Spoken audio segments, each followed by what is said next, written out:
Welcome to Peernovation, the podcast with Leo Batari and me, Randy Cantrell.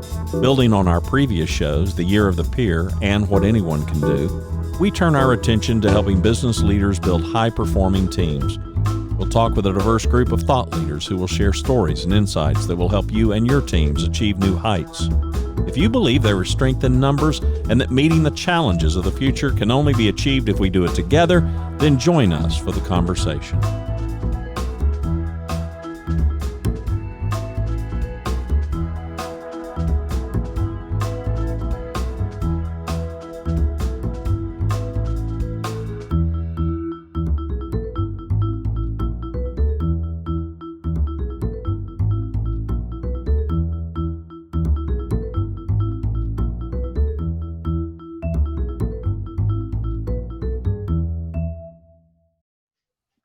Welcome back. We are up to episode 7 of the Peernovation podcast, season 2020. So seven's a good number. It's a good number. So today, just Leo and I, no guest, but we're going to have a conversation, and it really is, Leo. It's a conversation that a lot of folks are having, especially with the current pandemic that we are in. As we hit the record button, today is Wednesday, July the 8th. 2020, and the question on a lot of people's mind is, what's next? Yeah. Well, first of all, I hope everyone had a good 4th. I know it was not the usual, festivities for most of us, but still, I hope a good three-day weekend for everyone. But we'll be having guests most every week, but it's also time to kind of reflect a little bit and think about what's next. In fact, it was funny, that was the article that I submitted for CEO World today. That was funny because it was based on, remember when Dan Hoffman was on the show a few weeks ago, CEO of Circles, and Dan Hoffman just out of the blue brings up John Dewey, right? Great educational philosopher, essentially, and is about as good as it gets in terms of his ideas holding up and standing the test of time, right? So anyway, he brings him up. I bring him up a little bit. It gets me thinking. He's got this book called Experience in Education, which, by the way, should make book writers out there feel pretty good, because this is a hugely important book. And it literally, by the time you get into his text, it begins on page 17 and ends on page 92. So just to show you that really great, important books don't have to be really long, but the content is really awesome and it's really rich. But it was fun to reread that. And once I got done with it, of course, it didn't take real long, although it takes longer than you'd think, just because it's a bit dense as far as the reading. But it got me thinking, God, what other thing do I want to either reread or look at? And I realized that I had never finished General Stanley McChrystal's book, Team of Teams, which I said, I've got to do that. And I did. And it was so phenomenal. Just incredible in terms of, talking about smaller teams, larger teams, the scale of all of it, but the focus on adaptability versus efficiency, right? Most teams are all set up. Everything's well planned. Everyone has their duties and their jobs and the things they're supposed to do. And when the world's working perfectly and we walk into the office and everything is as expected, it all works great. Throw some wrenches in there, throw in some crises, whether that's economic, technological, health, whatever it happens to be, and things can change in a hurry.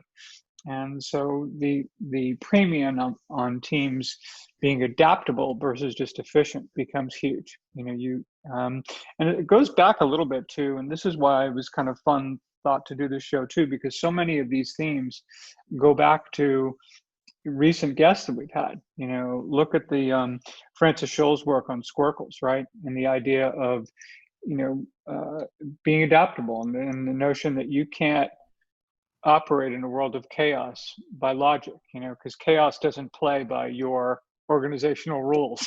Right. So, but anyway, and that got me to thinking about actually a high school teacher that I had, who unfortunately is not with us today, but he was a math teacher of mine in 1975, when, my early years in high school.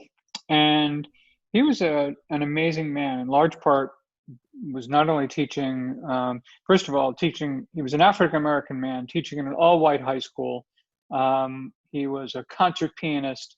He had invented various games and written books, and he was more accomplished, I mean, in so many respects than anybody on that high school faculty. But as an instructor, he was so amazing in that up until that time, whenever I went into various classes, what did teachers do? They would show you a problem. They'd show you the formula about how to solve it, expect you to memorize that formula, and then you'd go on and you'd memorize all the ways you saw this problem. Great, I know how to solve it. Well, Mr. Boatner, Clifford Boatner, was one who said, that doesn't help you much. What if, you take the SATs and you get some problem you've never seen before? What are you going to do then? You don't have the formula.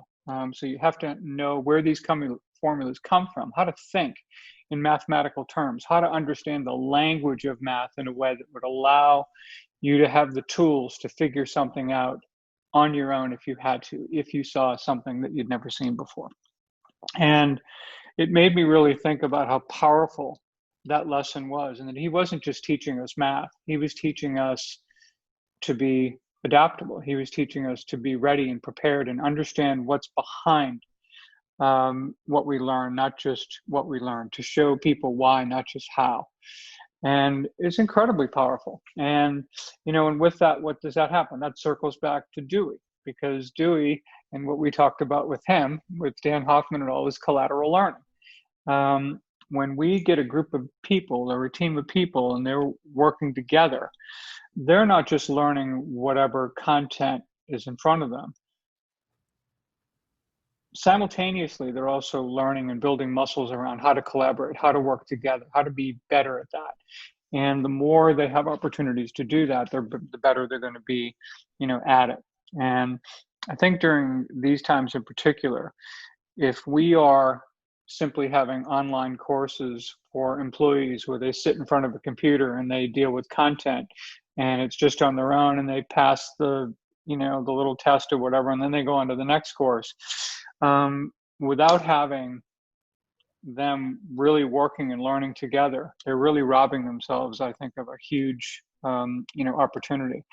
And I think at this time when people are trying to take this time to think about, hey, how do we develop our people? How do we become more adaptable? How do we become more collaborative and work together more effectively?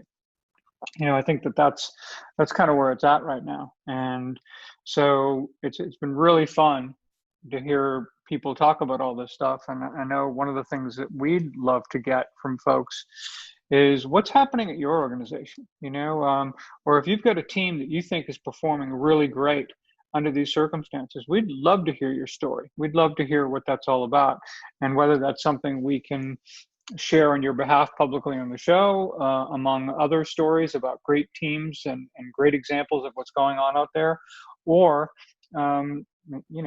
we talked about doing panels, this year, and using circles. Let's get the team on the show and talk about why is it that you guys work together so well? What's so effective about it, and what are you able to do? So I think it could be a lot of fun. Yeah, and we encourage anybody in the audience, if you care to participate and help us out, just go to the website, peernovation.co, and use the contact form there, and that will immediately forward over to Leo and me. And we'd love to hear those stories. As you were talking about that, the clients that I've been working with through this pandemic especially, one of the things that seems to be problematic to this whole notion of being adaptable is just our collective restlessness.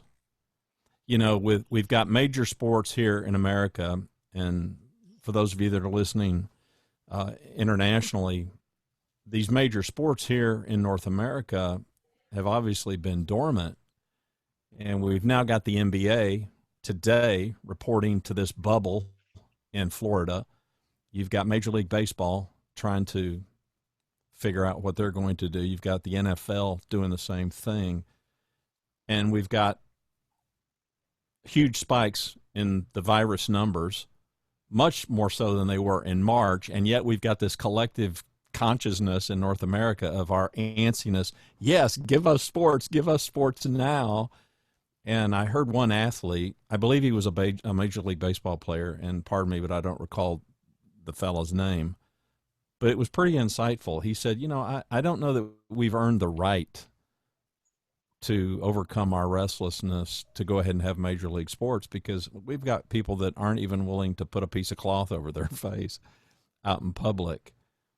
And as it pertains to groups and teams and performance, and we see it every day exemplified in social media, outbursts and people that are misbehaving horribly over the whole mask thing, which I get has been politicized, but forget the politics of it all, of just teams being really antsy, people being trapped at home. They really want to interact.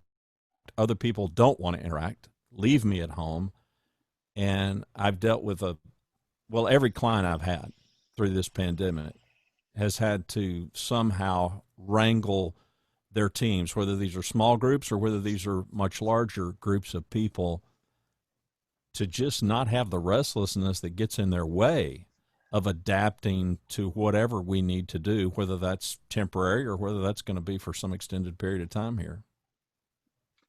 Yeah, I have to tell you, when you talk about where I also thought you were going to go, is talking about just the clients you're working with, because I know you're doing a lot of work with municipalities right now, and I think about just everything that's involved in that, right? When you imagine, and this is where sometimes you can see where it can be difficult, especially, and of course I don't know your clients and kind of what the setup is, but presumably when you either get large organizations or organizations where they're hierarchical and there's lots of approvals necessary and Right. things like that, it doesn't make you very nimble, under those circumstances, and I think organizations are finding out quickly. This is not unlike a project I dealt with a long time ago, with Disney, quite frankly, where they were relooking at their crisis communication programs, not because they weren't excellent, but because they weren't fast enough in the age of someone who can post a YouTube video within seconds of an incident happening at a park, for example, or something like that, right? I mean, it's just everything's moving way too quickly. And so the idea of how do you rethink how you do things, in a way that protects, everyone's interests. But, I would imagine this has to be a really difficult time for, you've got you town managers, city managers, mayors, people like that who are trying to figure out not just what's the best for our healthcare workers or for our small businesses or for, our parks or for our local, all these things, Right. but having to really be that person who sits in that chair, and not unilaterally necessarily, but that's the consideration that they have to have when you consider people's health and everything. So what are you seeing out there in terms of some of the challenges they're facing, and how they're doing that? Well, to piggyback on a phrase that you threw out there. I mean, it is complete. It's chaos. Mm. Not their management of it, but just all the information coming in. So you've Yeah. got the pandemic, and none of us knew back in March, really what we were up against. I'm no I'm no virus expert, but I don't even know what I know at this point. So you've got all these, and here in Texas, where I'm located in the Dallas Fort Worth area, and city government here is in a major metropolitan area, as you can well imagine. We've got multiple counties represented here in the DFW area, so you've got these power structures at the county level, and then it filters down to the individual city or town level, and then of course we have our governor. And sometimes all the information is conflicting. Sometimes the health experts, have conflicting advice, and everybody's concerned about the economy. And now throw on top of it the social unrest due to some of the events that have happened in recent weeks. And you've got protests that sometimes are getting out of control sometimes are perfectly as they ought to be, in my opinion, peaceful and non-destructive. And you've got this whole police issue. So they're really dealing with a multiple issues that are all major issues. It's unprecedented. It's unprecedented, and they've got a lot of constituents. They've got a lot of people. Where a regular business person, which is my roots. I mean, I'm completely a fish out of water in this space. I stumbled on this space some years ago and kind of fell in love with it to serve these people. And all my work is leadership, executive coaching kind of work. I'm not a consultant, but these people are faced with trying to keep their citizens happy and safe, trying to keep their employees happy and safe, and all of the politicians that they serve happy and safe. So they've got a lot of, it's a lot of pressure. Adaptability has got to be their middle name, because if they can't do that, they just don't last. Okay. It just eats you up. Now, efficiency, on the other hand, I think most would readily admit, yeah, we give up a whole lot. We give up a whole lot in efficiency because they do have to be adaptable, which may be a worthy idea or conversation of the balance between adaptability and efficiency. In that world, they have got to be very adaptable. They would be the first to tell you they try to be, obviously, they're very concerned about their dollars and about their budgets. And with this economy, they're going to get hurt. The budgets going into the next fiscal year are going to look very different than they look right now because of the economy and tax dollars, hotel money. That's all but dried up. So a lot of their revenue streams are really going to take a hit. So they're going to have to even be more adaptable and more strategic. But they do give up something when it comes to the efficiency side of stuff. Yeah. No, it's there's just obviously a lot going on. One of the things that of course we're having a good time actually. We're getting a lot of requests, which is great for people who want to be guests on the show, and that's really good. But on the other hand, we want to be really selective and careful, only from the perspective of not that the guests aren't great. I mean, a lot of the people who, want to be on the show are terrific. They're subject matter experts in their own right, and they're very accomplished in their own way. The question is whether, how well do they serve our audience in terms of the theme, and high performing teams and what that looks like and the contribution they have to that specific conversation, and not whether they can't contribute to it, but whether they are the best at contributing to that. Right. So, again, I think for people out there who, are interested in being part of this conversation about teams, particularly during this time where we're talking about things like, adaptability and being and innovative and future ready, a term that Executive Growth Alliance loves to use, quite a bit in terms of describing what they hope, to achieve, for their members who tend to be, mid-level executives at larger companies, right? These are the next generation of leaders in many respects. It's not dissimilar from what, when we had Alexander Keenan on the show and Win Mastermind and his folks, or what Vistage groups or Tech Canada groups or all those folks, everybody's in it. Everybody's trying to work together to figure out how they can be better leaders in a world where we're walking into a future we can barely imagine. So how do you prepare for a test that you don't know what the questions are going to be? So, or prepare for something that you haven't seen before. And in the case of what you were describing, the municipalities, they're not only seeing things they haven't seen before, they're seeing multiple things they haven't seen before, and they're all happening simultaneously. Yeah, and you can imagine the You know, And they're having to manage these things largely. Well, today they're having to manage these things remotely. I mean, exactly. you've got town halls here in the metropolitan area that are, for all intents and purposes, shut down to the general public, and they've got skeleton crews. And in some cases, depending on the city, some people will work certain days of the week there in the facility, and other days other people will. And in some cities, there's just one or two people, and there's nobody. I mean, the buildings are empty, and everybody is doing business like we're doing on this Zoom call. Right. So you've got these horrific challenges, and they're not able to get face to face, which has been their custom.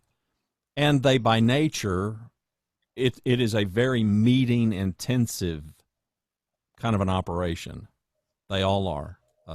I mean, I learned that very quickly early on. These people have got booked calendars from the time they get up until, some the time they go to bed. So they're having to do it with different methodology. Hey, let me shift gears and ask you, because it kind of fits with this conversation of what's next. And I'm going to ask it because somebody a few weeks ago asked me, and you and I haven't had this conversation, so I'll blindside you with it.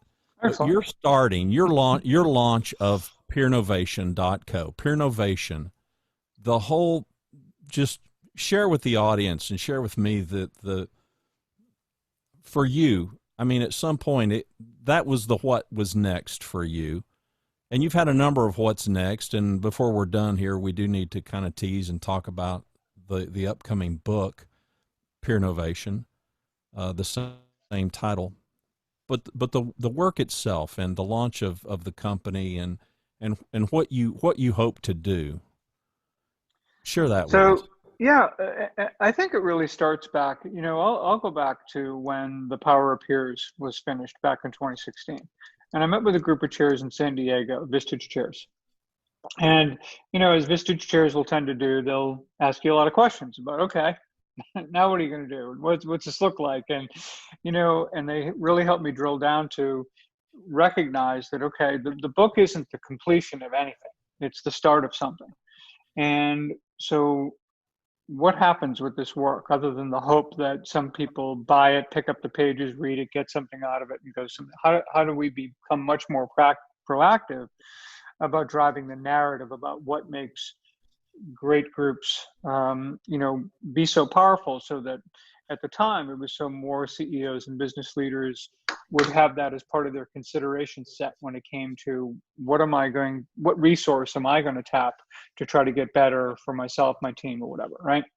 So when I get into doing that, and then ended up developing a workshop that I've worked with high performing groups now, as you know, in the North America and in the UK, is the more that I've done these, and the more that I've actually been able to work with some cross-functional work teams inside companies at the same time, the more applicable I saw this work. So instead of, it kind of was like this, right? You could have stopped after writing the book in the hopes people would just read it. You could stop at the workshops for CEO groups in the hope they'll actually take it into their companies. Or once you realize that you've got something that's been pressure tested and really good, and you can directly bring it into their companies, and so that people can feel it and touch it and see it firsthand, that's where I think the rubber meets the road in terms of what has driven the journey over time. It didn't start out that way by any stretch, and it's been kind of a real iterative process as this has gone along. And for me, I needed to personally have a comfort level with the integrity of the content to know how it holds up and how it works and what that looks like for people. And also a central piece of it is the kind of self-determination part of it. I don't go into groups or companies and tell them what they should be doing. I just give them the framework where they explore that for themselves as they come to their own conclusions and action items and all.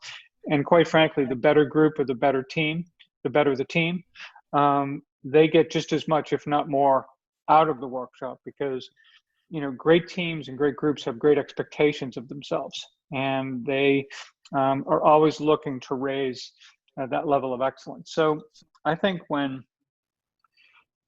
it's something as simple as being able to facilitate teams having the kind of conversations that aren't just going to take place organically. They're just not. I mean, they're just people. You have to have a framework, and you have to set out time, and you have to put people and have them feel comfortable in a situation where they can really talk and share about what everybody wants, and how they can move forward together. And once you can do that, yeah, that's something to get pretty excited about. And so the more I do that, the more I continue to do that, whether that's virtually or in person. But that's really what that journey is all about. And what Peernovation isn't just, kind of a turn of phrase term. The idea of peer influence was that we are influenced by the people who surround us, right? We know that. We know that's a pervasive and powerful force in our lives. We also know, and where the term peer advantage came from the first book, that if we are more selective, strategic, and structured about who we surround ourselves with and to get us to achieve whatever goal we have, whether that's a group individual goals or a team collective goal, that we gives ourselves a heck of a lot better chance. I think when we're operating, from a place where we have shared values, a common goal, and all of the differences and unique perspectives and everything you can bring to the table, and you work together really, really effectively, now you're creating something larger than yourself. Now it's just it's innovation by many, and very powerful, and certainly things that I've ever been a part of. Whenever I've been part of a team that created something really, really great, it was never a situation where it was one person's idea that no one ever added anything to, and it just made it from beginning to end. It's just everyone had something to contribute, and it made it better. And even if you've got an idea person in the room who comes up with that initial idea, that's fantastic. But get a team of people who offer different perspectives around that idea and really can bring it to life. That's super powerful. And I think that's what Peernovation, is all about, whether you're a part of a group or you're part of a team. If you're part of a group, you're going to build the muscles. That's your practice field for collaboration and for peer advantage and Peernovation. And so it's what I'm doing, and it's what we're doing, and it's what is so exciting and so fun, Well, and to be fair, our view of the word peer is much broader than maybe what the average bear might just first think about, because you said it in what you just said, which is great, and I love it, which is why I tried to tether myself to you some years ago, because I was pretty passionate and in love with your work, and have gotten more so through the years that we've known each other. But it's everybody, because in this podcast started out, the first iteration of this podcast was Year of the Peer, and it was Leo talking to people. The second iteration was What Anyone Can Do, which was really an outgrowth of the first one, because everybody that we talked to, the people that really had made an impact in their life, yes, there were peers, meaning people that were kind of on the same plane and had a lot in common, but there was grandparents, and there were parents, and there were kids, children, and there were teachers, and all these people that influence us. And so we are using it in a much broader sense, which is why Leo's initiative to go inside companies that have teams, you've got a leader who's got a team, and the team could be a small team of a handful of people. It could be a team of dozens of people. They aren't necessarily peers in the technical sense, but they're all tethered together. And so it's still these conversations, to your point, that I think we fool ourselves into thinking that the conversations that we need to have, we're going to have. And that's just not the case. You and I both know in the real world, in the wild, that does not happen. It doesn't. I mean, think about Bruce Tuckman's work, right, of forming, storming, normally performing. How many teams actually come together, and before they get going, they say, okay, we're going to have our forming meeting. This is where we're going to develop a charter. We're going to talk about what the rules of the road are. What are the values we have? How are we going to work together? Instead, everyone comes together with assumptions about what good work habits are, what on time means, what all kinds of crazy stuff. And then when people get disappointed in one another and mad at each other and this, that, and the other thing, no one ever really set the ground rules to begin with. And so we don't tend to have the conversations. We think that we put off the conversations we should have at the beginning, and all we do is delay it so that we end up having harder and even more difficult conversations later on. And it's a heck of a lot easier when you've laid things out to a point where if there is a misunderstanding or something, you've got something to go back to. You've got something that you all looked one another in the eye and agreed upon right out of the gate. And that's a big difference, but you've got to take time to do these kinds of things. And you also have to realize that something like that, these are all journeys. They're not destinations. We talk about psychological safety in groups. This isn't something you achieve. This is something you might enjoy in a given period of time.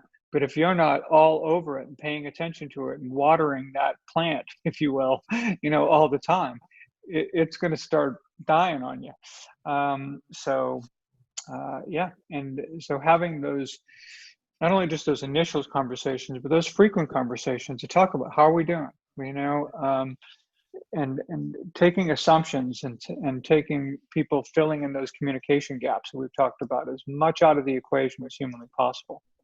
Some of the more powerful challenges that I've put forward to my clients through this pandemic, especially, is if you take a leader of a department, let's say, is because they are really wanting to form, they're really struggling in some cases, my clients at least, to maintain, build, improve cohesiveness, for lack of a better word. And I've just encouraged them to have a conversation of what do we want to be?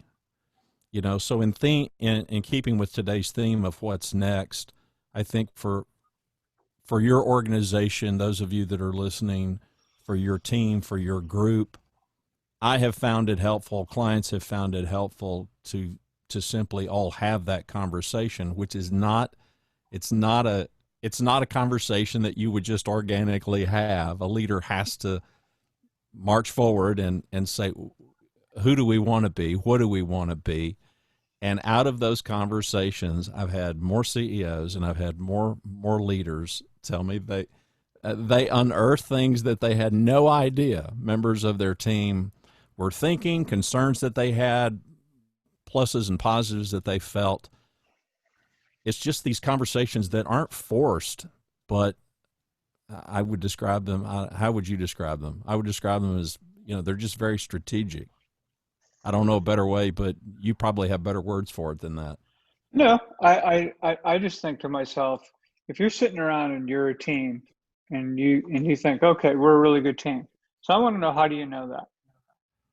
Right? You brought up sports before. You don't play other people. You don't play against teams from other companies to know, like, okay, right, here, we're going to give you both a similar challenge and we're going to see how you do with it. Who's really, really good at it and who sucks at it. I mean, that, and so you don't know, at least from that perspective, right? So you've got to have some criteria, you've got to have some framework and some, piece that not just speaks, and this is, we've talked about this before, because it's much more in many respects about the outputs that help you achieve the outcomes. So just because you may be achieving good numbers doesn't mean you're a great team. What you might find out is if we really were a great team, what might we be able to really do? So it's a tricky thing. So I think just having those conversations, and I think depending on who you are, what industry you're in, how you need to work together, how you can really get behind, truly being excellent at what you do and having that be. That's why we always talk so much about, learning and growing and, and all that. And I do think that the great teams aren't the ones who hold a national championship or a world championship out as the goal so much as the reward for the everyday commitment to getting better. They just do it all the time, and they're relentless about it. They as individuals, so that they can bring their best self to the team, and as a team, so they can best work together. And that's just kind of what it's all about. And that's what we're trying to do here at the Peernovation podcast. We're trying to get better. So what's next for us? We've got a number of great guests lined up. We've got others that are kind of in the queue. As you would imagine, some of the people that we hope to bring you on the podcast, they may not necessarily be people that you just see on every other podcast. And these are busy folks. And so you kind of have to get in line sometimes. But we've got a long list. Again, if you want to contact us and you've got stories, if you are on a spectacular team that you're proud of, if you've got positive or negative stories that you care to share, just go to the website, peernovation.co, use that contact form, tell us about it, and I can promise you we'll reach out, we'll return the message to everybody. Tell us a little bit about the book, and I'll give you the last word, Leo. Yeah, this will be brief, because the book is going to be with an editor for another month, probably at least. And I'm real excited about that. I think any book worth its salt out there, and any writer of a book like that has a great editor to thank for it. So the process is really important and really helpful. And so I'm really excited about it. Of course, I'd love to have it back tomorrow so that I can kind of keep the process moving. But at the same time, I understand how valuable it is to go through this line edit process that I'm going through right now and have it done really, really well. So I'm really excited about it. I'm working with the folks at Archway Publishing, who have been, amazing. I will tell you, there's been an incredibly professional group to be working with there. So really excited about that.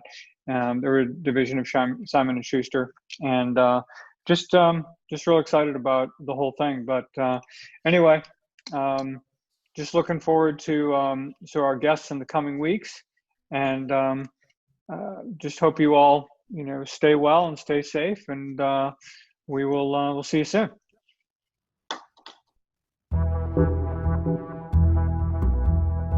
Thank you for joining us. To subscribe to the podcast and learn more about how you can engage Peernovation for your organization, contact us on the website at peernovation.co. Till next week, remember, the power of we begins with you.